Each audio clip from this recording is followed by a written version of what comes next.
Doc, have you noticed that if you look at the ongoing Paris Olympics medalists, you still see a domination of black people, particularly a lot of the record breakers. I mean, I'm still in awe over a lady like Simone Biles. I mean, I wonder how she achieves what she achieves. You know, she's clearly entered the all-time Hall of Fame, you know, and she's been consistent since 2013, you know, over 32 championships and gold medals. You know, you take the likes of Usain Bolt, who even though has retired, has records that only God knows if they'll ever be broken, you know. And you see what even the chap from Botswana achieved, you know, yesterday. Let's say Tebogo. And then take the likes of Noah Lyles, Marcel Jacobs, the likes of LeBron James in basketball and all of that. You see a certain domination of black people. So the question that we should really be asking is that why is it that when African countries go to the Olympics, and it even reflects even in other sports, take the World Cup, why is it that when we go representing our African countries, managed by Africans, led by African governments, these same black people, our fellow kith and kin, don't do well.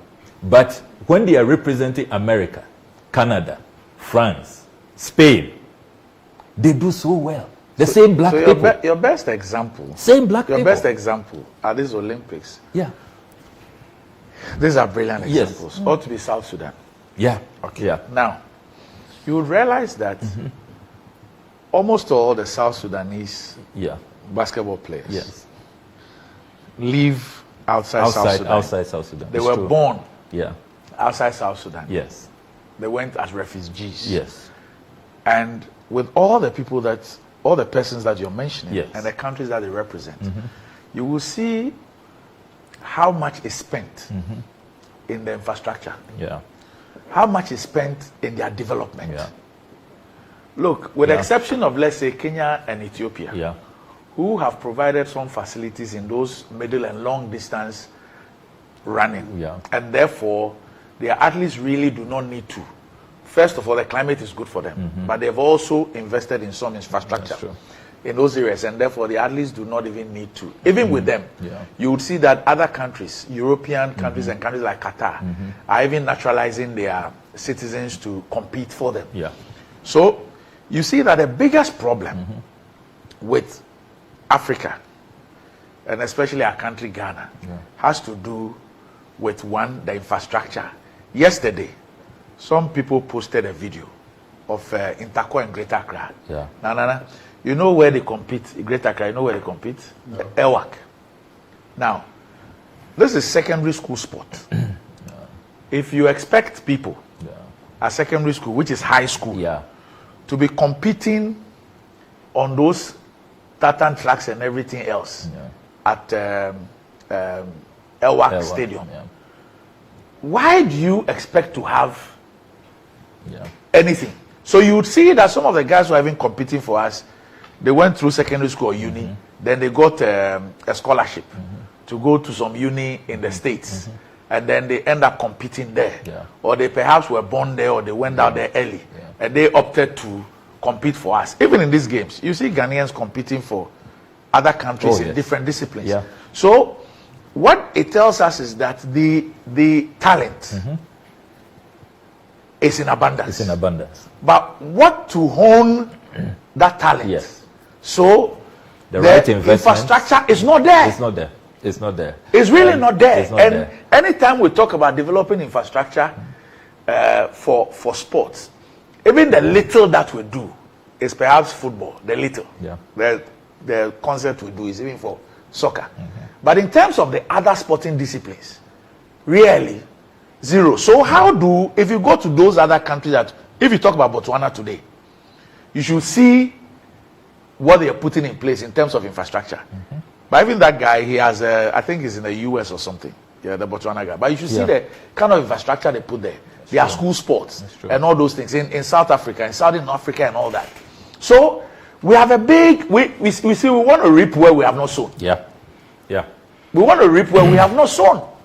It's as simple as that. But Doc, brilliant diagnosis. You know. The Accra games that we are talking about, why didn't they compete at...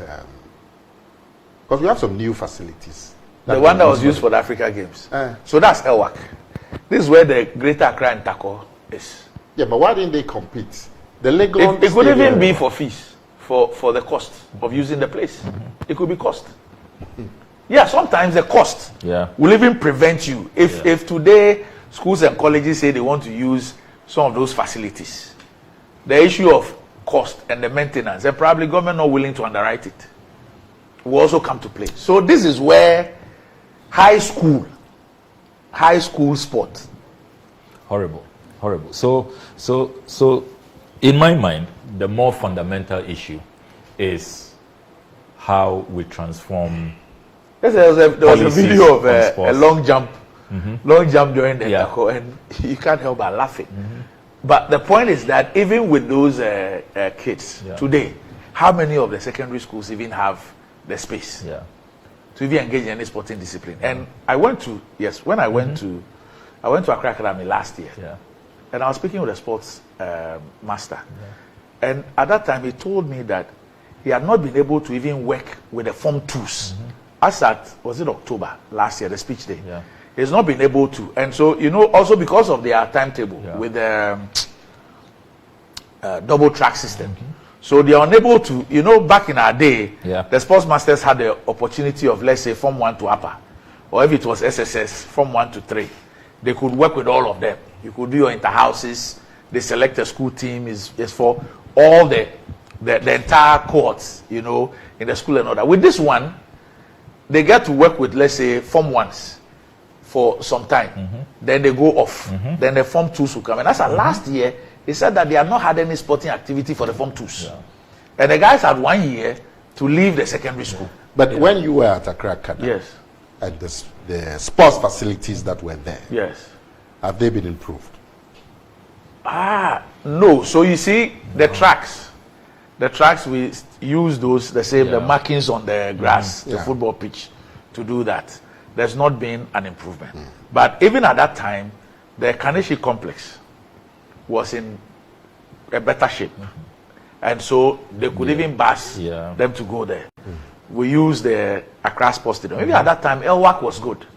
So there are times that when they closed the Accra Sports Stadium, you could use ELWAC for the inter-schools and all that. But today... So Doc, you've made a point for me.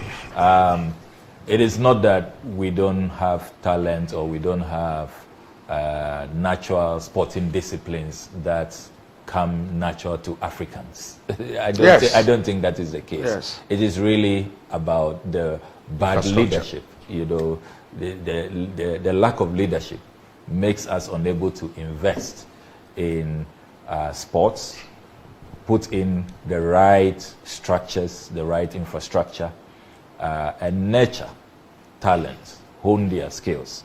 I mean, you look at the medal table at the ongoing Olympics, and it's clearly a reward for countries who have invested in sports. The United States is leading with 103 medals. China has 73. Australia has 45. France has 54. Great Britain 51. South Korea 28. You look at it, the top 20, there's no African country. It's Kenya that saved the continent at number 40. It also has to do with the number of disciplines that we compete in. If you take China and US, they are competing in almost everything. Virtually everything. Because they qualified in all of them. They qualify in all of them because they have invested in them. So Kenya is at number 40 on the league table. Can you believe that? With 5 medals. Then South Africa, 41. That's the situation. Look at the long jump place at ELWAC. Horrible. So we must put our money where our mouth is. But I don't understand. We have we have some excellent facilities coming out of the recently held Africa Games. So why are we letting secondary school? So he was talking about fees. Well, we don't know. These fees will have to be waived. No, he's speculating. But we have to find out what the reason is. Because if they're going to compete under these facilities, it's not going to inspire. So Nana, let's even say that for Greater Accra, the University of Ghana is in Accra. So they can compete there. So Central Region. Yeah, how about Central Region? How about yes, Northern because region? the Cape Coast Stadium ran down. How about OT region? Yes. What about all those other regions? Yes. So now you take these youth resource centers, which were supposed to then have one football field, but have facilities for other sporting disciplines. What is happening to them? I was showing a video the last time of the one at Ablakwa. Last year, we did the sit of March, Independence Day there. You should see what it is today. The one at the Pronafo area, Doma, you should see it. The ones up north. And we've sunk millions of dollars of NYA money into those things. The youth sports centers. Yes, the resource centers. They are run down?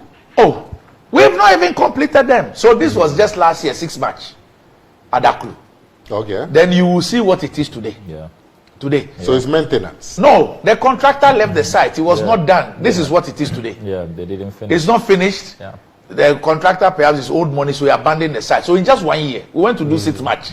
This is what it is today. Meanwhile, we have sunk in money. If today we were to ask a contractor to go back there, I'm sure that we will spend maybe more than what had been spent till date. Why do we do this? And we have these things scattered all over the country. I'm sure that we perhaps say we are doing 10 or so. And you see the politicians who tell you in provincial infrastructure, we are doing 10 resource centers. But which one of them is even functional? So we'll go and put $5 million, $6 million, $5 million, $4 million, $6 million. We spread ourselves thin. We don't finish it.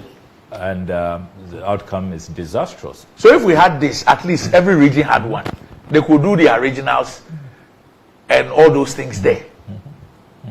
You know, in Parliament, I keep reminding the sports minister that we don't have a sports policy.